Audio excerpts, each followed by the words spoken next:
Hello,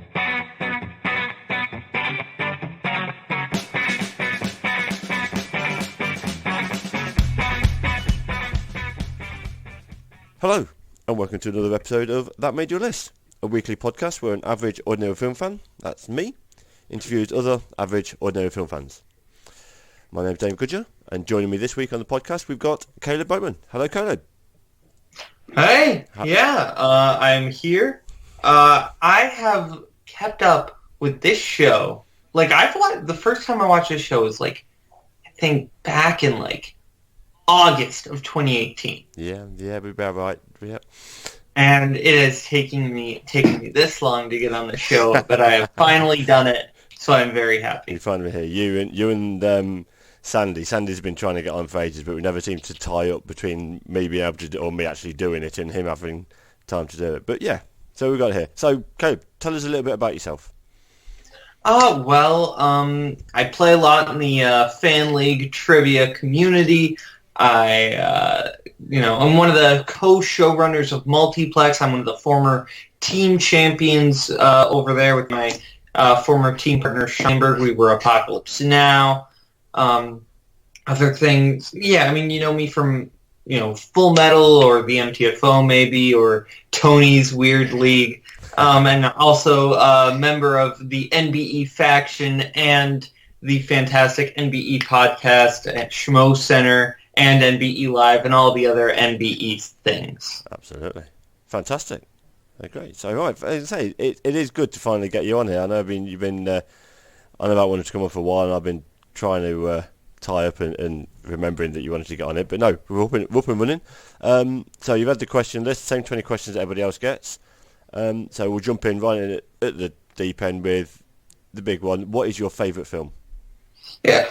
Now, this is a complicated question because I do technically have 3 favorite movies, but the one that I usually go to for my all-time is Inception.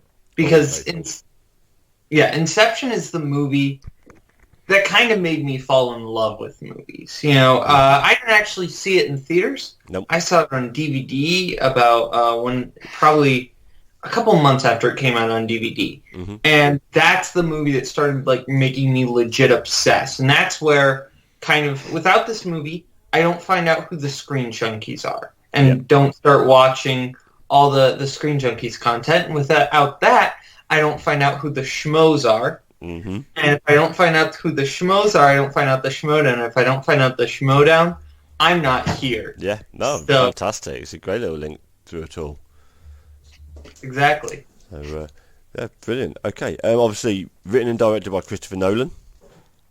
Sits bang in between his Dark Knight and Dark Knight Rises films. So is it? Are you a fan of Nolan himself? Is it that brings you to it, or is it?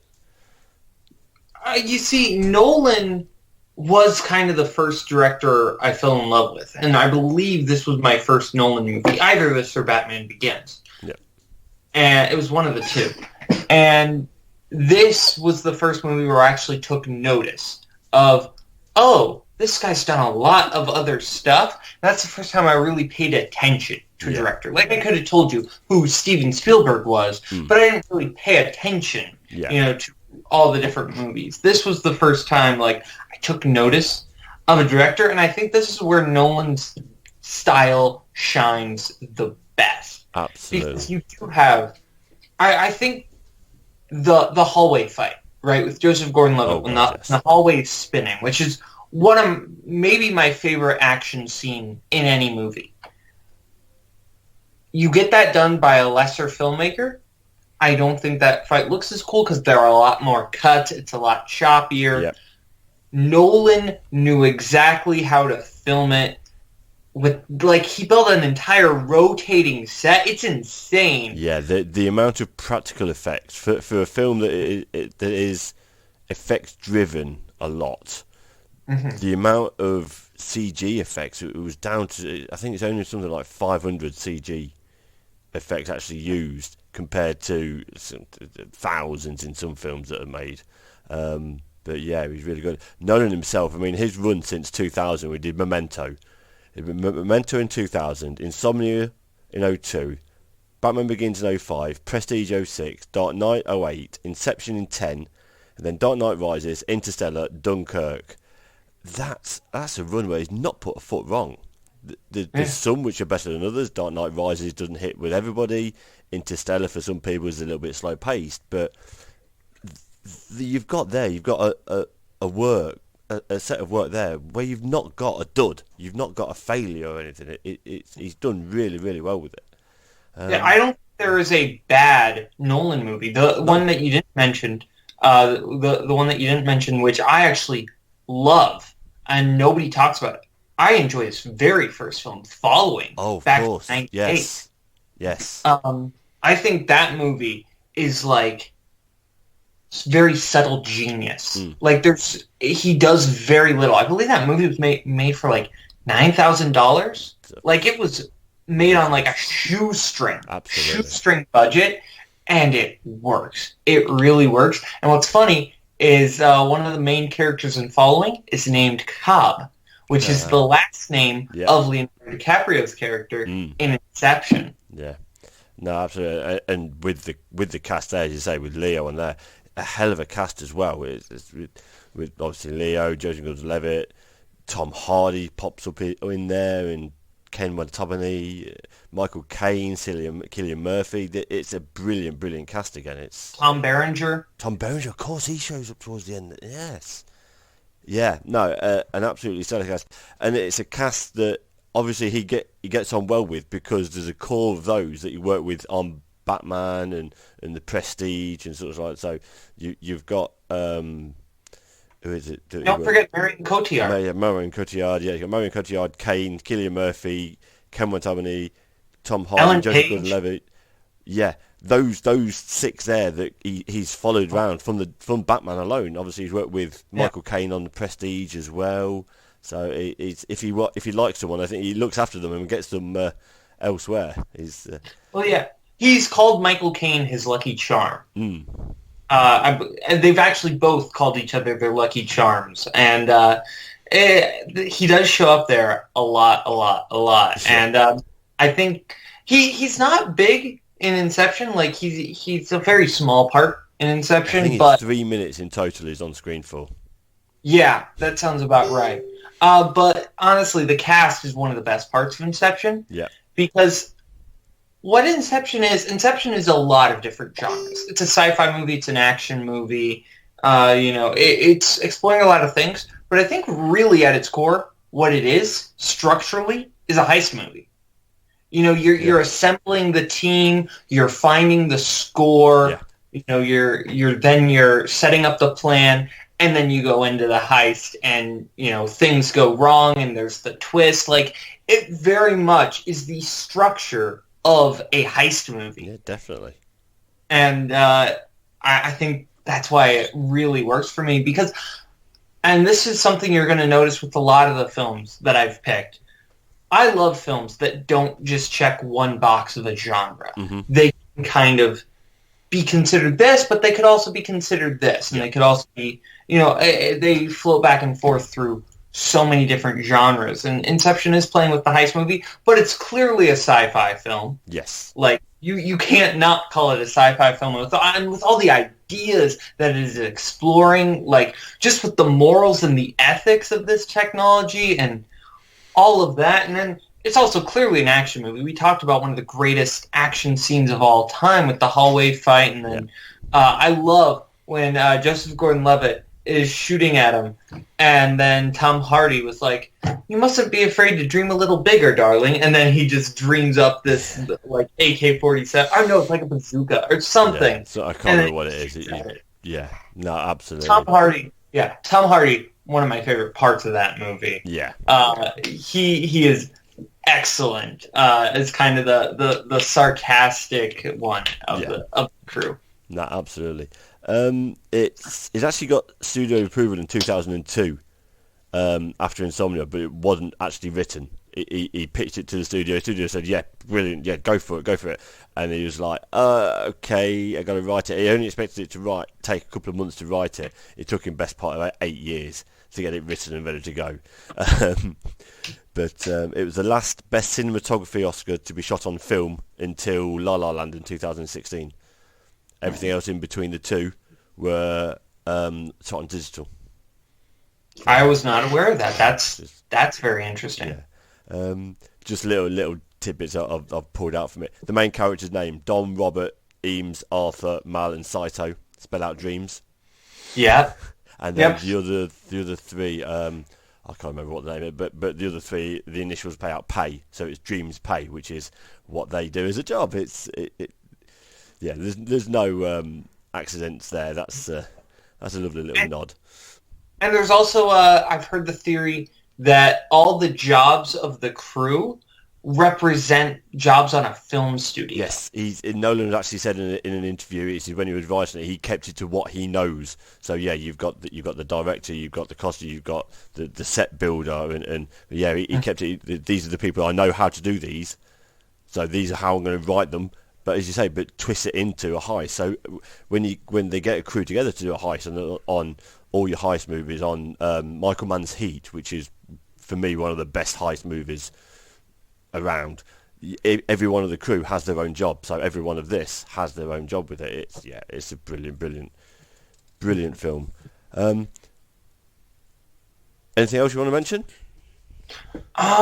I think we kind of covered everything about why this movie works so well. Mm-hmm. Like it is, but there is that core emotional element, right? And well, you know what? I think we got to talk about the big thing, the ending.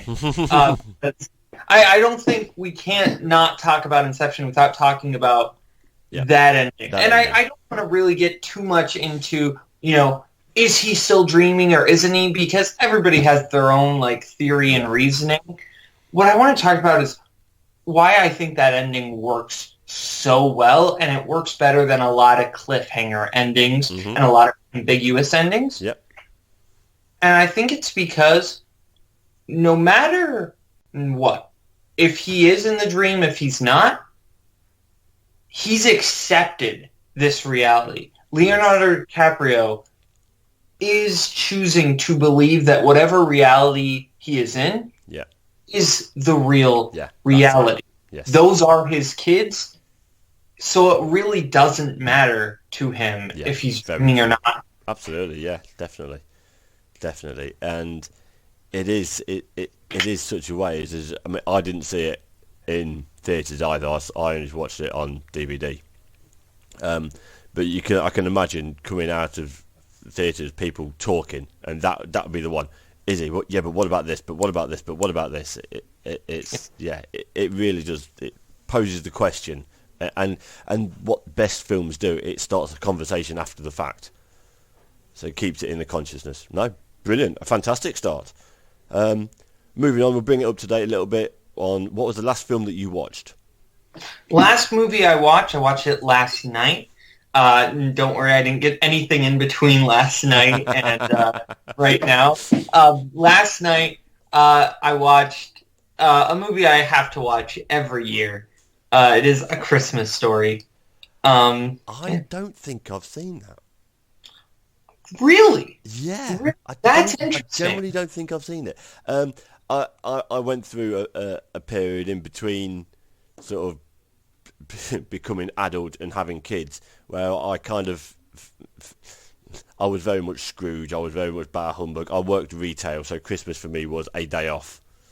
There was no magic. I had no kids at the time, so it was very much I get a day off. I'm back at work on Boxing Day. That is literally a day off. So the Christmas movies and everything kind of passed me by, and everything else I was very much a bar humbug kind of guy with it. And that's fair. But this movie did come out in '83, so But now that I think about it, right, the way this movie got big was very much not through theaters, because I believe it, and I don't think it bombed, but it didn't do great in theaters.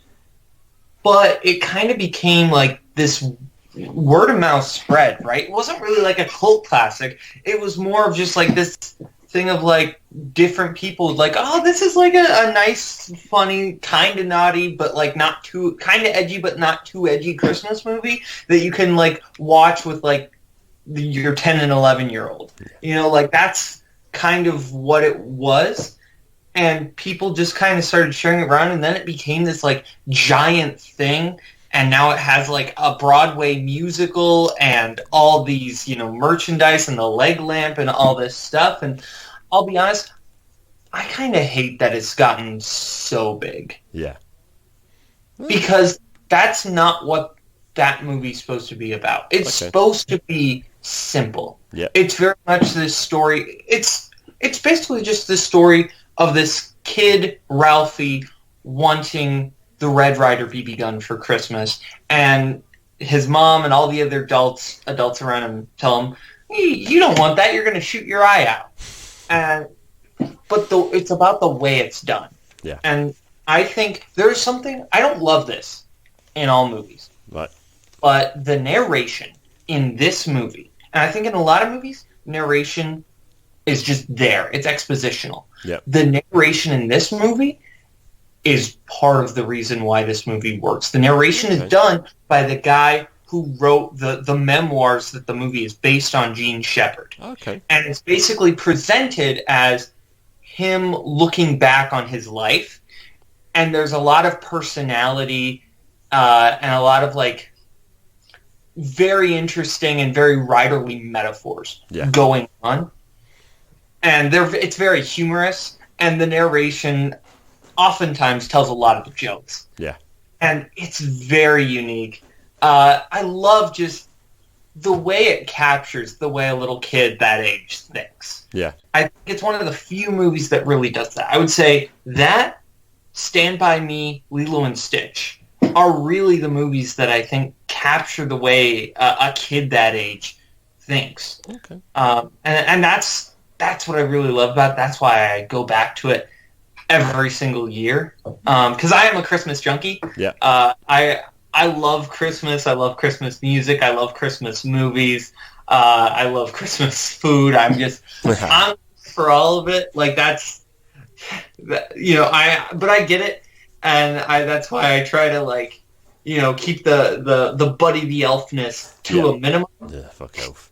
Yes. No, that is one film that I just don't get is Elf when you mention that. No, I've just been looking up on IMDb. I've not seen it. It's one that's passed me by for whatever reason. If I catch it through on the Sky Moves here, I may well put it on and see if I can pull myself through it. But no, okay. It sounds like a perfectly. Yeah, it sounds like you obviously like it, so I'll give it a go. If I see it, I'll give it a go. The best I can come up with. Okay, moving on then. We're moving on. What's your favourite action adventure? This is a film. I'm not sure everybody would expect this being like my favorite. This is not everybody's favorite in this franchise. I'm going with Indiana Jones and the Last Crusade. Oh yeah, that is my favourite of the. It's not even a trilogy anymore, which is a shame because this would have closed off a trilogy perfectly. This film. Can we just agree that the Crystal Skull didn't happen? I mean, I am not one of the people. I don't get the massive hate for the Crystal Skull like some people do. I don't think it's great. I don't think it's the worst thing ever. No. But I think it's partially because I don't have this attachment to the character of Indiana Jones like some people do. Mm-hmm. I honestly don't. I like Raiders a lot. I think Raiders is very well made from a technical level. Mm-hmm. Don't come back and visit Raiders of the Lost Ark a lot. I think Temple of Doom has a lot of problems. I think Indiana Jones Last Crusade finds that perfect balance. Absolutely. Of being silly, just a little bit silly, a little bit inventive, and a little bit suspenseful. Yeah, no, absolutely.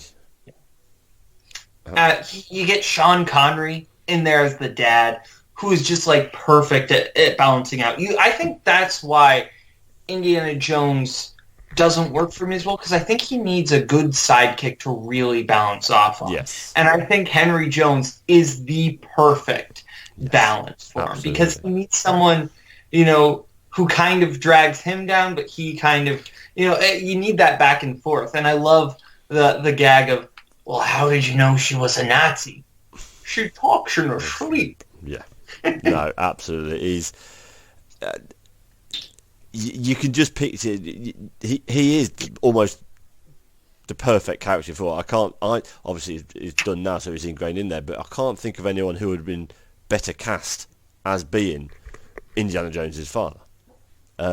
Even though there's only 12 years between the two actors, it works. It works so well, and obviously helps out with the my other favourite line from it is, "We named the dog Indiana." So great. Yeah, absolutely, So great. absolutely. Won one Oscar for best sound effects, which is good on there. It was George Lucas and Spielberg came together. It's sort of a mutual obligation to make a third film from it. Lucas's idea was to have the Holy Grail. Spielberg wanted it set in a haunted mansion. He'd just come off making Poltergeist. Was it Poltergeist? Yeah, that would make sense. Yeah, yeah, just come off making Poltergeist, and he wanted the next one set in a haunted mansion. The original, very first draft screenplay had him up in Scotland and being chased by a Scottish lord ghost through this old castle mansion, it was George Lucas brought in with a Holy Grail film, and Spielberg then added the father and son element to it afterwards, which ties the film and sets it off perfectly, as you say. Mm-hmm. What I love about Last Crusade, right, is, and I think Raiders does this. I think a lot of action movies do this, and a lot of people love that these movies do this.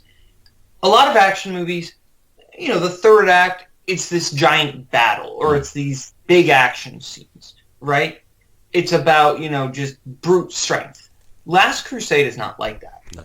Really, what that last half hour is really about, it's Indy solving the puzzles with his mind. Yeah. You got all those cool traps. You've got the leap of faith bridge, and you've got the Jehovah letters or something. Or it's Jehovah. In the ancient times, Jehovah began with an I because J didn't exist, and yeah. That's exactly what it was. And, all the different traps, and then, obviously, you have chosen wisely. Yes. Yep.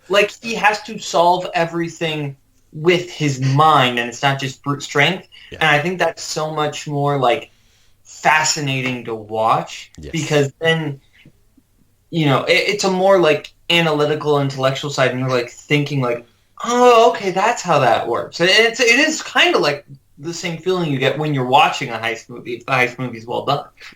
Yeah, it's pretty much the same with Indiana Jones as he goes through all of his fights. Though he's very rarely is he the strongest and the biggest in the fights. He always thinks up a second way or another way of winning that fight, whether it be in the guy with the swords in Raiders, where he just pulls up and shoots him. Brilliant. That is true. Perfect. And that's why get into a fist fight with a guy who's got swords? I've got a gun and I'll just shoot him. Obviously, they play back on that in Temple of Doom when he's not got his gun with him. Yeah. But yeah, again, it always seems to be he's got to think of a second way of winning this fight, because he's not going to win a straight fist fight. He's not a big muscler. He's not an Arnold Schwarzenegger. He's not Stallone. He's an action star. He's an action hero, but not in the I'm going to punch your lights out kind of way. So it works really, really well. I think you are right in that. I think Indiana Jones was kind of the start of the action hero turning away from Arnold and Stallone. And I think without Indiana Jones, you don't get Die Hard and Bruce Willis being the average everyday cop. I think without Die Hard, you don't get the action movie boom of the 90s. No, absolutely. A really, really good. Again, if this was going to be the end of a trilogy of films, it starts off so well by introducing a young Indiana. Yes. With River Phoenix on there, who was chosen by Ford personally when they worked together on Mosquito Coast. Coast. Yes. Ford chose him personally from it. Sets up why he's got a scar on his chin, which was done when it was a car accident when Harrison Ford was 20. But it introduces where that's come from. But it's the first time he picks up a whip, and a really, really well done sort of introduction with the film as well. So, yeah, definitely. That introduction is great, and I think that final shot of all of them riding off into the sunset, like that is, it's the most cliche. Oh, ride off into the sunset. But that is the best version of that cliche. Yes. That is the go-to. Better than any John Wayne Western, better than any, 60s or 40s swashbuckler. Yep. That is the quintessential ride off into the sunset, is Indiana Jones and the Last Crusade with Sala, Henry Jones, and Indy riding off on their horses. Yeah.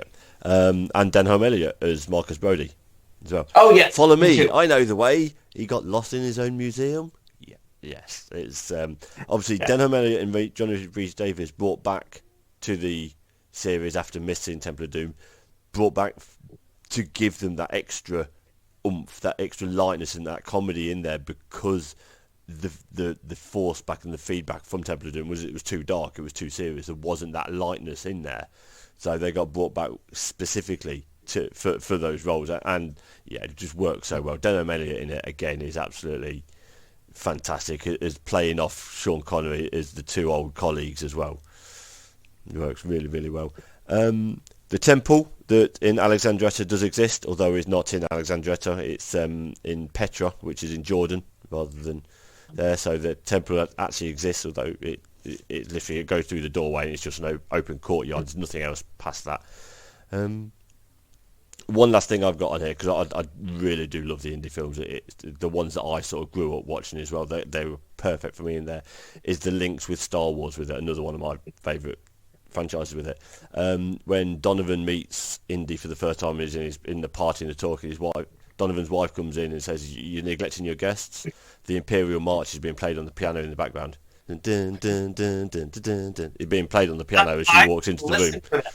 I need to listen for that when I watch that. It's such a brilliant, just a little nod between Harrison Ford, because they tie it in all the way. In Raiders, R2-D2 and C-3PO are in hieroglyphics on the in one of the walls on there, so they tie it in all over the place. Club Obi-Wan in Temple of Doom. Yes, yeah, no, it's really, really well.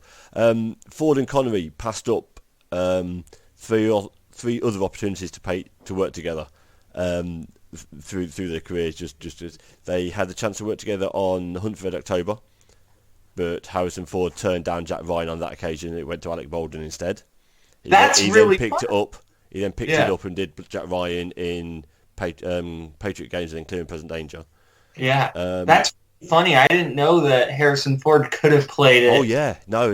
He turned around and said one of his, after he saw the film, he wished he'd have done it because it was how good it was, and then played Jack Ryan for I think 3 other films in there. They were both declined the chance to be Alan Grant and John Hammond. They were both offered that role, those roles. Ooh. Which would have made it completely different. I think better how they went.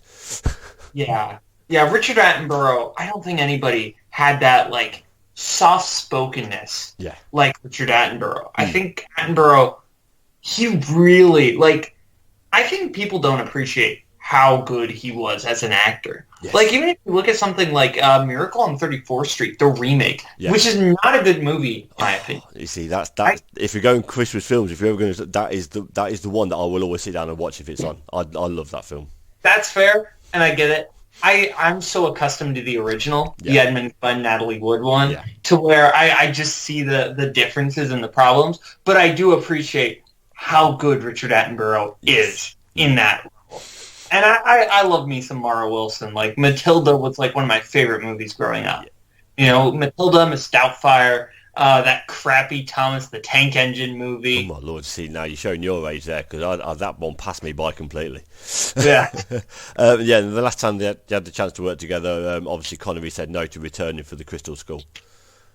So he could have come back. He was offered a chance to come back, but he said no, which is probably quite wise of him. He made the right choice. Yeah, absolutely. For once in his career, Connery made a good career. Yeah, yeah. This is the guy who turned down Lord of the Rings to play Gandalf and instead did League of Extraordinary Gentlemen. Yeah. On career missteps, that's quite high. Although, again, though, I don't think it would have had the same hit as Sir Ian McKellen playing. Oh, I agree, but I'm saying from Connery's perspective, that was a very dumb move. From a film fan perspective, it was the right call because he brilliant. Okay, right, we'll move on. We'll come out of jump genres from action adventure to what's your favourite horror? This is I'm known sometimes in this community for loving the oldies, and it's Alfred Hitchcock. He's a genius. Yes. I gotta go with Psycho. Oh yes, I take it you don't mean the Vince Vaughn version then? No, I don't mean Gus Van Sant's shot-for-shot remake. Yeah. It's Gus Van Sant doing a $20 million film school project. That's what that movie is. It's him just basically, what if I tried to remake Psycho? And it's like, okay, but you're the guy who did Finding Forrester. You're not the guy who did Rear Window, so I don't think it's going to be that good. No. Yeah, so it's not that one. It is the 1960 Hitchcock classic. Nominated for 4 Oscars. Yeah. Didn't win any of them, though. Not nominated, Anthony Perkins for Norman Bates, who should have been nominated and should have won because... Man, is that performance pitch perfect? Yeah, no, absolutely.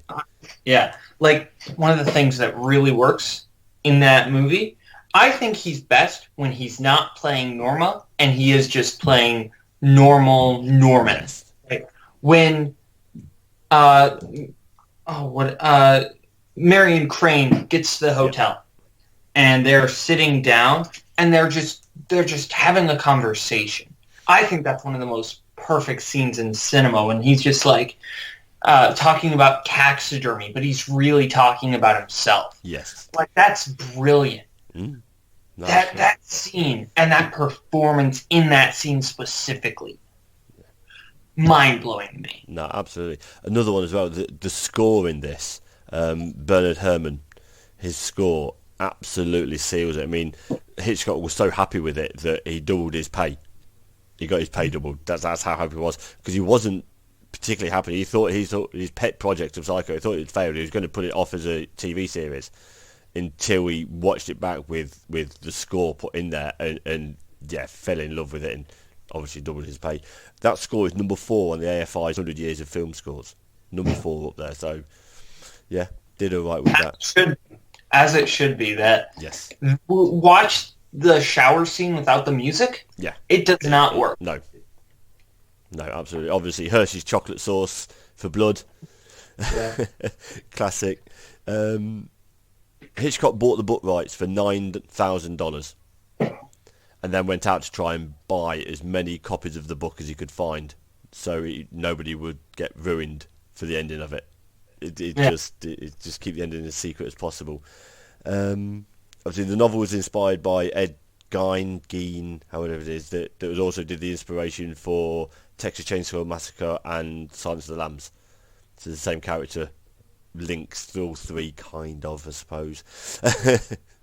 But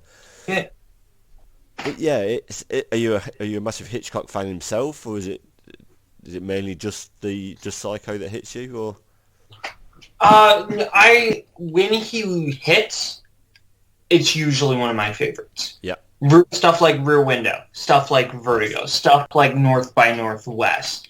Like, I think Rear Window might be my favorite Hitchcock movie. It's just, I can't categorize it as a horror movie. No. But the way, like, he's been called the master of suspense for a reason. Like, he knows how to just set up a simple idea and follow through on it. And, like, I love underrated ones, like Rope, where it's just, okay, we are going to put a body in a chest because we want to prove that we can get away with murder, and we're going to invite all our friends over because we want to show how smart we are. Yeah. And it's just, is somebody going to find that open that chest? And that's the whole premise of that movie, and it's exhilarating. Like, that's what every Hitchcock movie is really about. Like, almost everyone. It's about just one simple question. Now, it's not really one simple question in Psycho. It's a lot of simple questions. Yeah. Because you start out, the first 20 minutes of Psycho are a very different movie. Mm-hmm. Like, you've got Marion Crane stealing the money, trying to basically make a getaway. Like $40,000. Yeah, stealing $40,000, trying to make a getaway, and then you meet this weird hotel owner, and you're like, okay, where is this going? And you've got the question of, will she get away with the money or will she be caught? Yeah. And then you find out, no, this isn't her movie. It's not hers. It's not her movie at all. It's not her movie. And they kill off their biggest star 20 minutes in, which is something that Scream would later replicate with Drew Barrymore. Absolutely, yeah. Absolutely. Janet Leigh worked on the film for 3 weeks. One of those was spent doing the shower scene. Oh, wow. So 1/3 of her entire time on set filming was spent on the shower scene. To get the look of it, he had a massive shower head made, and then blocked off the inner rings of the jets. So the camera looking up, it would be a cone of water coming over the thing. So when you're looking up at it, no water's hitting the camera at all. It just looks up like that. It was an absolutely massive screen, and the shower head he had made specifically for it.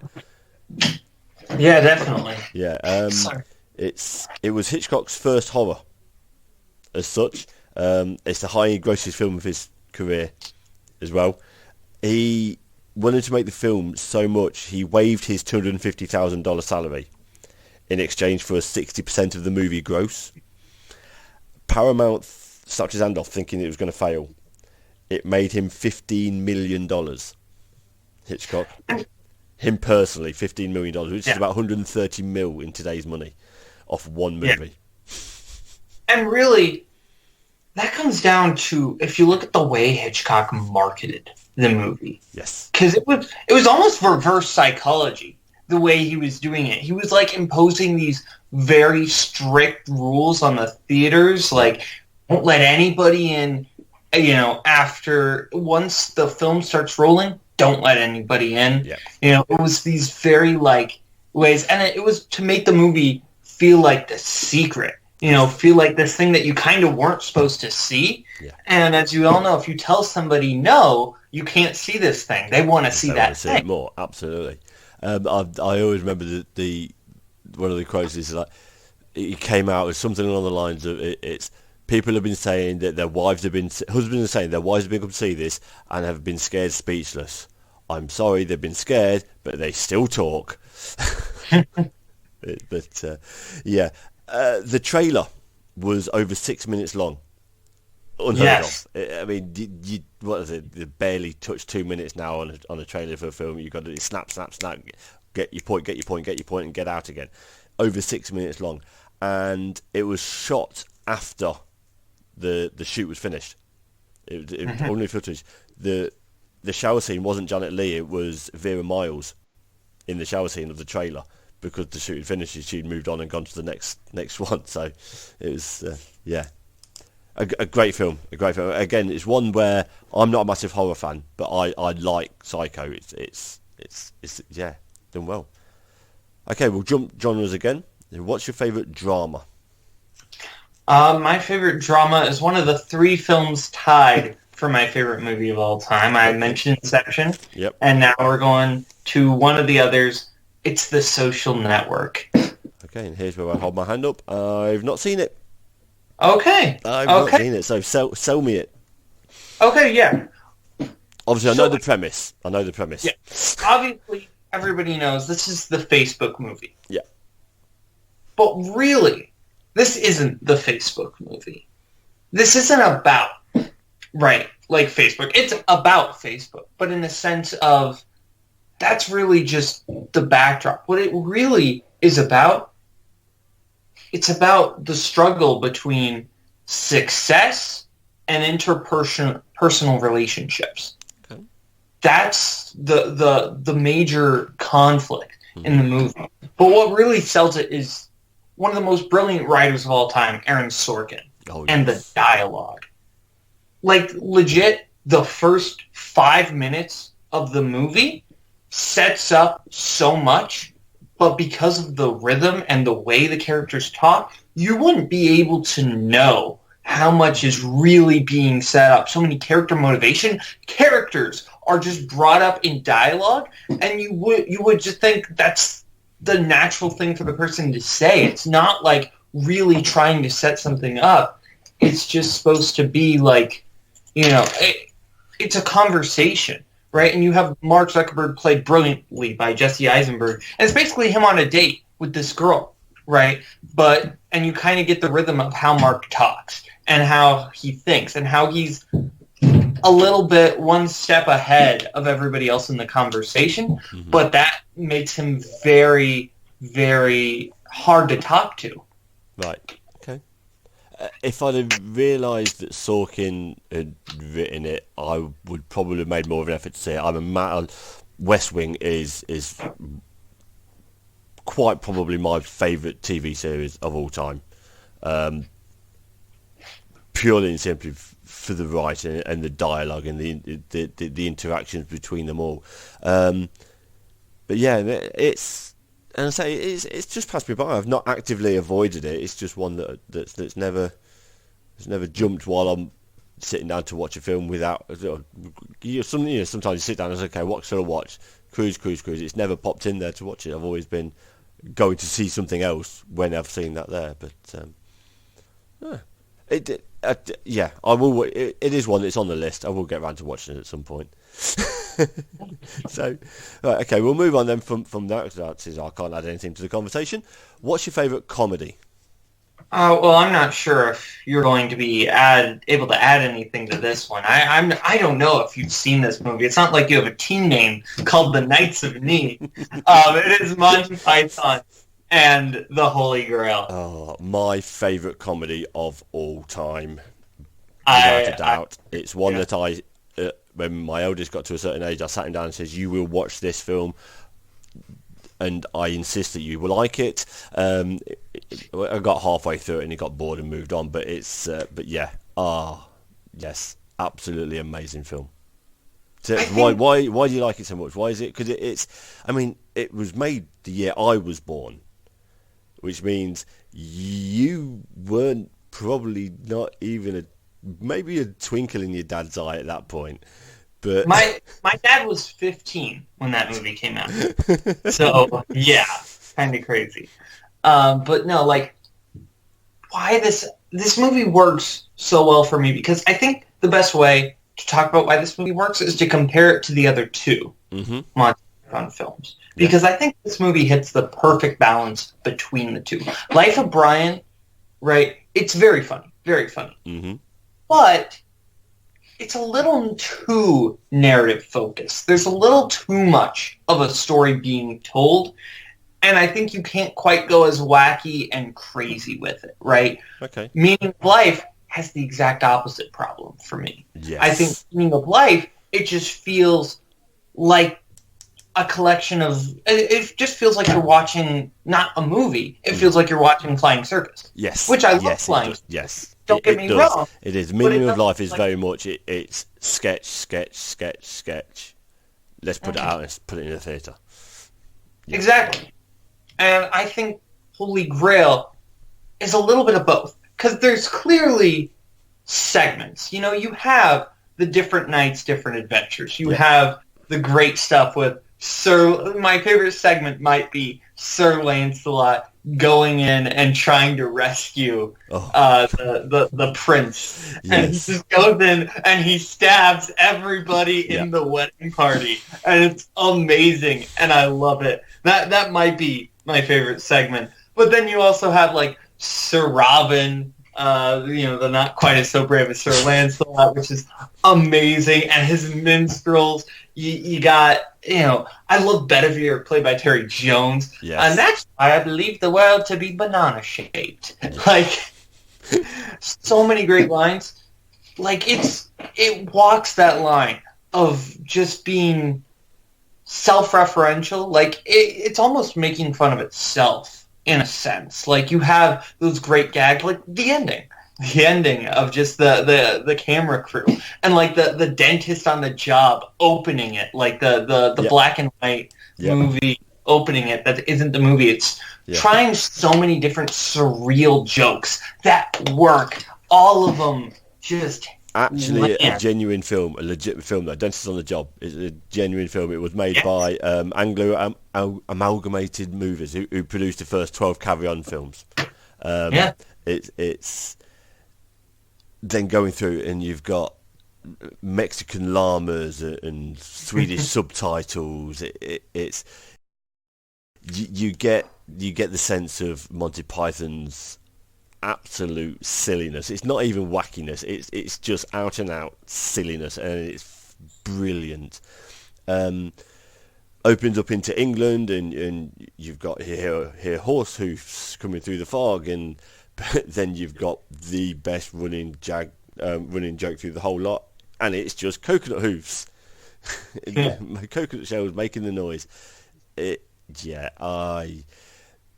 This is such a quotable film as well, from so many different scenes within it. To put a flesh wound with the Black Knight fight. I mean, one of my favourite movie lines of all time and is the French taunters, the insult, your mother was a hamster and your father smelt of elderberries. I use that weekly, at the very least. At work, it's just ways to. It says, I fart in your general direction. Yeah. There are some who call me Tim. Yes. Like, there are so many just insane gags in this movie, And the creature was no more because the animator had a heart attack. And, like, so many. Tim the Enchanter. It's obviously you've got it even then benefits and goes into the pop culture as it was to go into books. The Ready Player One, the Holy Hand Grenade of Antioch is a big part of the book. A lesser extent on the film that was made from it, but the book itself, the Holy Hand Grenade of Antioch, is a big plot point in there. It works into it. And, I want to bring up what the Holy Hand Grenade of Antioch defeats, which is the killer rabbit. Rabbit. Which is ridiculous, but that started really, that, as far as I can tell, that was the first time that type of joke had been told in a film.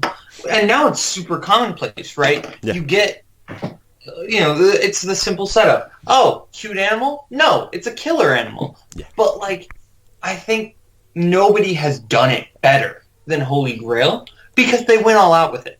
Like, you look at something like Elf, right? And I'm gonna bash Elf for a second, so you'll be happy. Yes. With the raccoon, right? And it's like, oh, cute raccoon, and then, oh no, the raccoon is going to attack him. That's kind of funny, but it's not that funny because it's not an animal that's incredibly cute. It's oh, okay, a raccoon, don't get up in a raccoon's face or it's gonna bite you. We all know that. And also, it doesn't go all the way with the violence. Yeah. It's just nothing actually happens to Buddy the Elf. It's just oh, he got scared, and that's about it. The Holy Hand Grenade of Antioch has a body, the rabbit, the killer rabbit. The rabbit of Caer Bannog. Yes, the rabbit of Caer Bannog has a body count.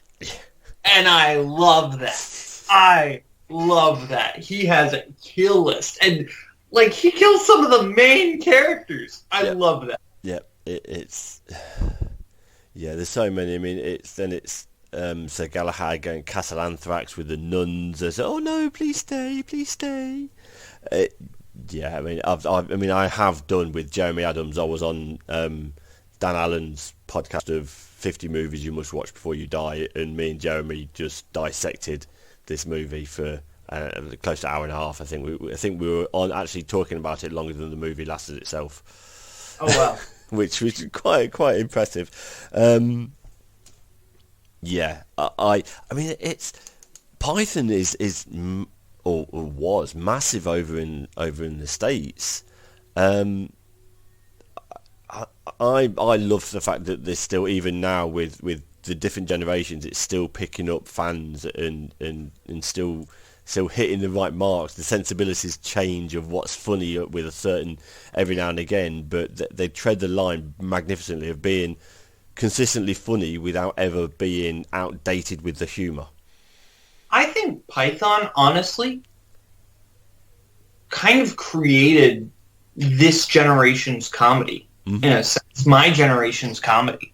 Like, it very much, like, my generation, if you watch any, like, YouTube comedians, right, like, any comedy YouTube videos, they typically tend to have this, like, very surreal, very much, like, weird, awkward kind of cringe comedy, which I think that you don't get that type of comedy without people like Andy Kaufman, and I don't think you get Andy Kaufman without the Pythons. No, absolutely.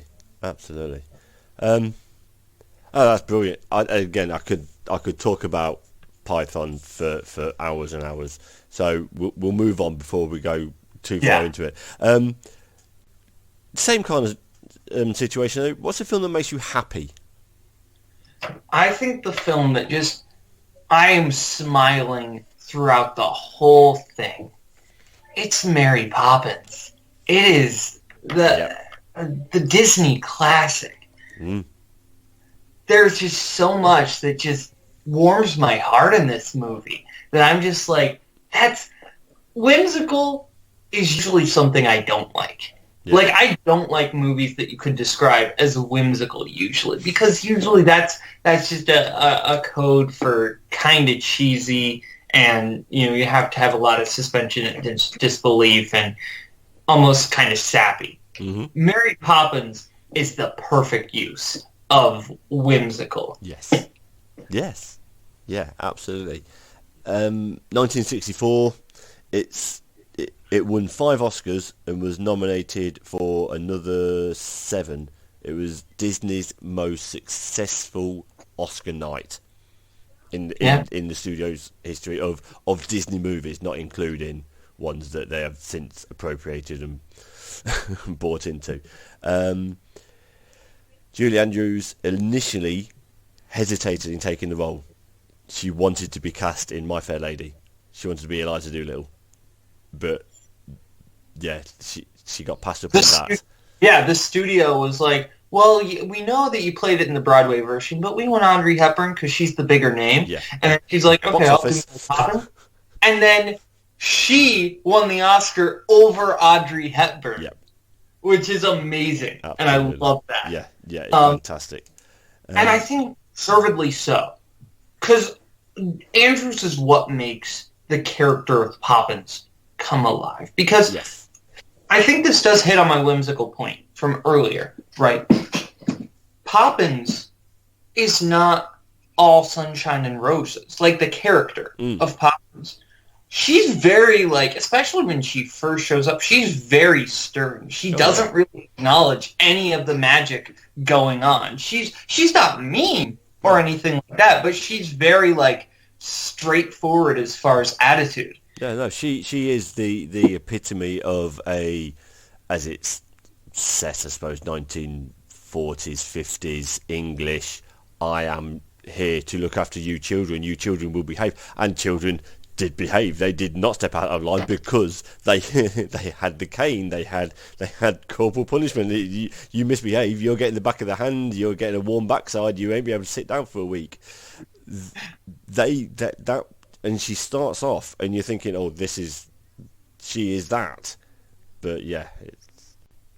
But then you get the crazy elements, like she takes out the bag and she just pulls the lamp out of it, and then when they try to like question her about it, it's like, what are you talking about? Like, she's almost like gaslighting these children a little bit, like just not acknowledging. We went on a horse race. no, we didn't. Like, that's kind of insane. But, like, you're not really thinking about that during the movie because you're thinking about how much fun is going on. No. And one thing I want to talk about is Mr. Banks. Because I think that is the character that is so unique. Because there is a plot line that I hate in movies. Not, maybe hate is a strong word, but I see it all the time. And it was very big in movies of my childhood.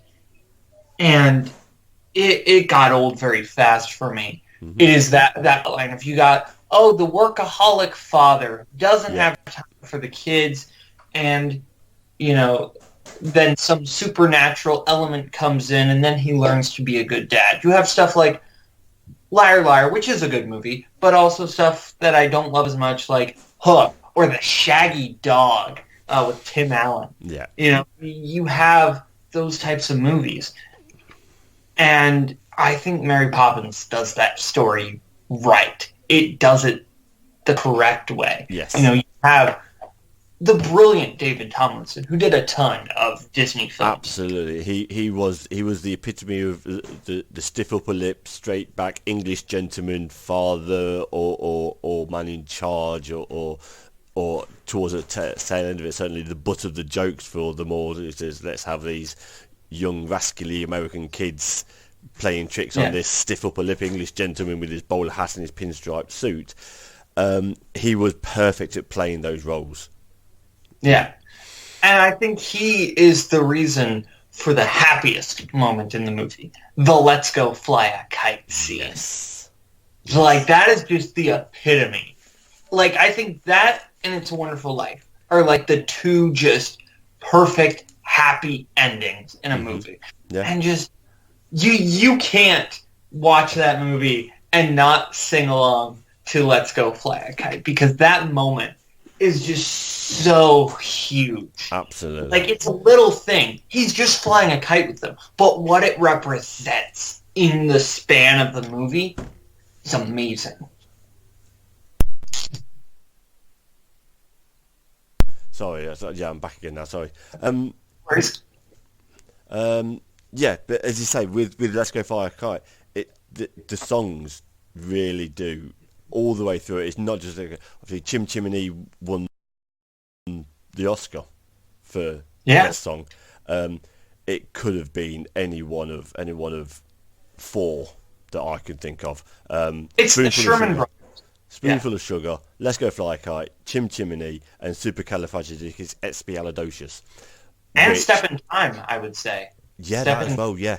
I mean, those four that I mentioned are the ones that I always think, if you ask me to name songs from Mary Poppins, they're the four that I will bang, bang, bang, bang, bang. And each one is you could, okay, sing it to me, and you can bang, you can go. I mean, I'm not going to, my voice is appalling, but you can. And because even, what are we, 64, so 50 years, 55 years later, 56 years later, it's popping still. No pun intended. They have stayed in the consciousness of everyone, and the film has stayed popular and relevant all the way through, and is still as popular today as it ever was, I think. Yeah, definitely. It's Julie Andrews, although she's the prim popper in there, she was wearing a wig for the entire shoot. It wasn't her own hair that's seen in there. It's going through loads of things on these. She got the job for Sound of Music on the back of a set visit by the two directors of Sound of Music when they saw her performance as Poppins. So that got her. They got her, obviously, probably. I don't know which one would be the most famous of roles for her, Poppins or Sound of Music. I think more people could tell you like who Mary Poppins is, especially with like stuff like Saving Mr. Banks and Mary Poppins Returns. Like, Sound of Music is obviously up there, but I think Mary Poppins is a movie that, like, if you ask more people my age, they're more likely to have seen Mary Poppins than they are Sound of Music. Yeah. I think my generation probably knows her more from The Princess Diaries, if we're being 100%. Yeah, probably, yeah. Yeah, absolutely. At the time, Poppins was Disney Studios' most expensively produced film, between $4 and $6 million budget. It ended up grossing over $100 million and becoming the most profitable films of the 60s, which is, a great turnaround for it. I love it. It's. I know Poppins Returns is doing a premiere on English TV over the Christmas period. Christmas Eve it comes out, so I'll be watching that then. And I have no doubt that if we can get a copy of it, we'll probably watch the original before that comes out as well, just to tie the two together nicely. Fantastic. Yeah, I'm realizing how many British films I really do have on my list. Like, we've talked about quite a few films that either are completely British or at least were directed by somebody that was British. Yeah. So that's... Yeah, definitely. Doing well. See, we influence everyone, even if you don't realise it. All right, okay. We'll flip this question on its head. What's the film that makes you sad? This is one of my favorite films of all time, but it does always make me sad, and there's a specific scene that always makes me sad, but like the whole movie, with the exception of like the last 5 minutes, does make me very, very sad. And that's 500 Days of Summer. Okay, and this is another one where quite a few times on this I'm going to hold my hand up and say don't think I've seen it. This is kind of like, have you seen Annie Hall? The Woody Allen. Once, a long while ago. Okay. This is kind of like the modern update of that. It's told out of chronological order. It's, just Gordon-Levitt, Zooey Deschanel. It's a rom-com in a sense, but it's very much, I would say, it's the rom-com for people who don't like rom-coms. It's very much trying to tilt the rom-com on its head. I don't want to, go into too much, like, of why it makes me sad, because I don't want, like, there's the biggest, like, sad moment. I don't want to spoil for you if you do decide to watch it, because it's legitimately one of the most perfectly shot moments in film, because they do it in this unique way. Yeah. And I'll tell you the I'm not going to tell you what happens, but I'll tell you the unique way. So basically, they set up Joseph Gordon-Levitt's character. He's going to a party, and we are seeing through split screen at the same time what his expectations are for at this party and what the reality actually is. Cool. You're seeing it at the same time. And the timing is perfect because they know exactly what times, because you can't really watch both at the same time. Your eyes are always going to be focused on one or the other. But the way that they perfectly set it up to where you have something dynamic going on and something that you don't have to pay attention to going on the other side, and they switch it off, and it works seamlessly. And then something happens, and it's like, wow, that shot is amazing. And I don't want to go into it again. I don't want to spoil it for you if you do decide to watch it, but that movie, it's a very emotional exploration of a relationship. Yeah. And that's what really gets me. And it was a movie that I first discovered right after I had gotten out of one of my bigger relationships. So it was a lot of everyone's favorite movies. It's not really about, the best. It's about what you discovered at the right time. Yeah. I think when you come to a movie, very much has an effect on how much you like it. Yeah. Yeah, no, absolutely. Absolutely. Okay, right, we'll move on. We'll jump on. Name a film that you practically know the entire script of. I'm going with... This was a hard question, because I'm not, great at, super small details, but, I was thinking, this one, I know a lot of lines from this movie, so I'm going with Richard Linklater's fantastic 90s teen comedy, Dazed and Confused. Oh, yeah. I've seen it a long while ago now. But, yeah, I mean, I only watched it once, so I couldn't... Is it the actual script that brings it into there, or is it you've seen it so many times that it's held into it, or...? I think it's a little bit of both. Yeah. It's a little bit of both. because it is a movie I've watched quite a bit, but that dialogue is perfect. You have, the dissection of Gilligan's Island, and you have, obviously all the great McConaughey quotes of, you'd be a lot cooler if you did. All right, all right, all right. All those, just so many different characters. They get their chance to shine. Adam Goldberg, that's Mike, just being like randomly, not really randomly, but just kind of, they ask him, well, what do you want to do if you don't want to be a lawyer? I want to dance. Like, just, that, I love that line out of context because it's so just like, what? And you have, no, it's not. I don't think it's a notable actress that does it, but like there's the dissection. Oh wait, it's Rory Cochrane. Yes, he does it. He's like, man, George Washington, man, he was in a cult, and that cult was into aliens, man. Martha Washington was a hip lady. She was growing marijuana in all the fields, man. She had a bowl for George every night. I love just how that movie takes basically the entire high school experience. Yeah. Because every single person in that movie. Mm. You've got the nerdier group of friends that all kind of, they hang out at the bigger events, but they also like, they're a little bit elitist, but they're also a little bit like they're going with everybody else, which is Adam Goldberg, Anthony Rapp, and Cynthia something. I can't remember her last name. It's Beck's sister. Yeah. And you have, the jocks, of course. You got the stoners. You've got the, all the different groups of kids. The more like cheerleader, the popular girls. You got all these different characters, but it wraps them up together.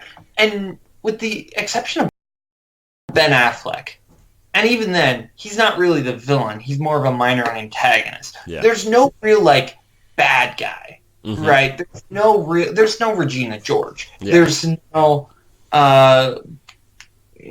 main like just giant jerk. It's more just like, that guy's kind of an a-hole. It's life. And that's it's life. Yeah. That's exactly what it is. Yeah. Fantastic. You say I've seen it a long while ago. I can't remember too much about it. I really should watch it again because I did enjoy it when I did watch it. Okay, we'll crack one more through on here. Who is your favourite director? This was tough. This was very tough because there are so many picks I could have gone with. Mm-hmm. Quentin Tarantino. I think I kind of had to get that because looking at his filmography, there were so many films that I had adored, and there weren't really any that I'm like, that's a bad movie. Mm-hmm. No, absolutely. I mean, it's going through his filmography. Sorry, 92 Reservoir Dogs. That's his out the door. That's my favourite of his. Pulp Fiction, Jackie Brown, Kill Bill Volume 1 and 2, Death Proof, Inglourious Bastards, the Django Unchained, Hateful Eight, and then obviously recently Once Upon a Time in Hollywood. Mm-hmm. He's only got one left. What's he going to do? Is he going to quit? Is he going to keep to what he says? Here's what I think he's going to do. He is going to make one more official movie, right? Mm-hmm. But I think then he's going to kind of loophole the rest of his way through. Yeah. Like, because when he was going to do that Star Trek, which I don't think is going to happen anymore, he was like, oh, Star Trek doesn't count because it's not in the Tarantino universe. Or, like, he doesn't count Kill Bill 1 and 2. Yeah, that's just one film, so I've got one more left here. So, and if he makes Kill Bill 3, that'll probably, that's part of the saga. So that doesn't... They'll count together. Experience. So I think he's going to loophole his way to a few more movies. Yeah. But I think there will be like one last grand epic Tarantino movie. I mean, he's massively, he's not just a director as well. He's done so well with the screenplays as well. I mean, his 2 Oscar wins are both for screenplays. Yeah. So I can see if he does just not direct anymore, he's just going to write. and be the force behind, give someone else all the stress and the aggro of actually getting the film made. Here's your story. I've written it. It's a Tarantino movie, but go and put your twist on what I've done. I can see him going that way if he does carry on with it.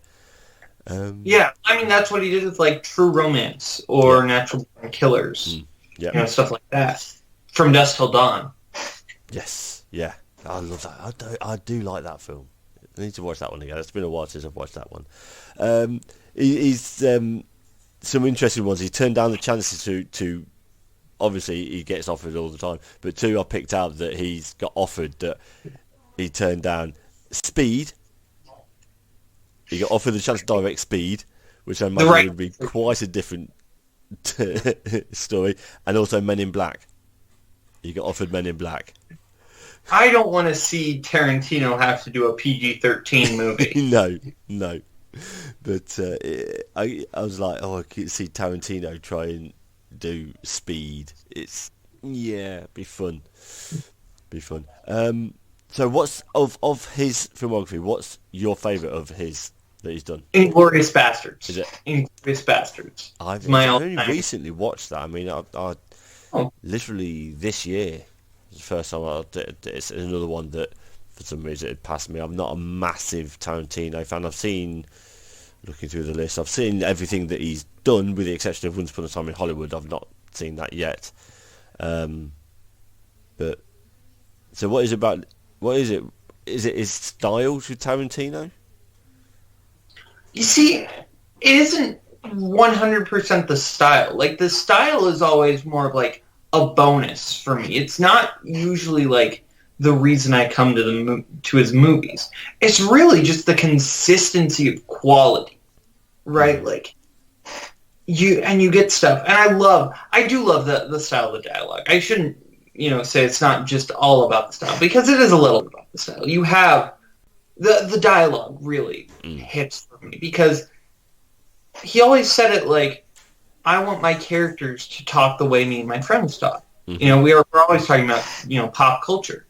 And that's, what I talk about a lot of the time. So I think, that dialogue really hits, and you get these references to everything from Cops to, old Charles Bronson movies, and so many different... There's one of my favorite videos on YouTube is this compilation video of like every pop cultural reference in a Tarantino movie. Oh, wow. And it's fascinating. And they put it in chronological order. So like they go from like references to like all the 20s and 30s Hollywood references that are in Inglourious Bastards. Yeah. And then to like stuff like, Death Proof, where they mention The Rock and Lindsay Lohan. Yeah, it's as I said, it's with his dialogue, as you say, Reservoir Dogs, that diner scene where they're all sitting around there and firing back at each other, it just draws you in. I could sit and listen to Tarantino dialogue when he does it right. I mean, the Royale with cheese scene in Pulp Fiction, again, it's another one that just they're the two that stick in my mind for it always. That diner scene of Reservoir Dogs, where Steve Buscemi. Yes. I don't believe in it. Like, yeah. And then you've got Quentin Tarantino himself giving the breakdown of like a virgin. You've got so many different elements just going on in that one conversation, and you've got the foreshadowing. Yes. Right? Because you've got Tim Roth, who rats out Mr. Pink, who's the one who tells Joe that Mr. Pink is the one who didn't tip. It's Mr. Orange, who turns out to be the rat. Mr. Orange. Yeah, absolutely. To say the least, he's been a successful director. Is not including Once Upon a Time in Hollywood. His movies have grossed close to $1.5 billion. Yeah. That's not bad for 9 movies. Mm-hmm. 8 if you're not including it. Once Upon a Time in Hollywood. That's a pretty good return on investment for him. You can see why he still gets gigs. Definitely. Right. Okay. We're halfway through. We've reached 10. We'll call it a day for this week. We've we'll pick that up on the next episode. Thank you, Caleb, for joining me on this. Just to remind you all, we are on iTunes and Podbean. Just search for That Made Your List. If you fancy being on the show, you can email the pod on thatmadeyourlist@outlook.com. We're on Twitter with @thatmadeyour. We're on the perfect social media platform for an audio podcast of Instagram, That Made Your List. We're on Facebook of That Made Your List, where you can find all the old episodes, so you can scroll back and find out what Jeremy Adams' favourite film is, and so on and so forth. Thank you, or what I always forget to do this, thank you to Shay Watson and his band Princip for giving me the first 10 seconds of one of their songs, which is the introduction and the outro to the podcast that's on here. Always forget to thank you, and please search it out on Apple Music. It's a brilliant song, the one it's taken from. But okay, I've been Dave Goodger, he's been Caleb Boatman, and we shall join you again next week.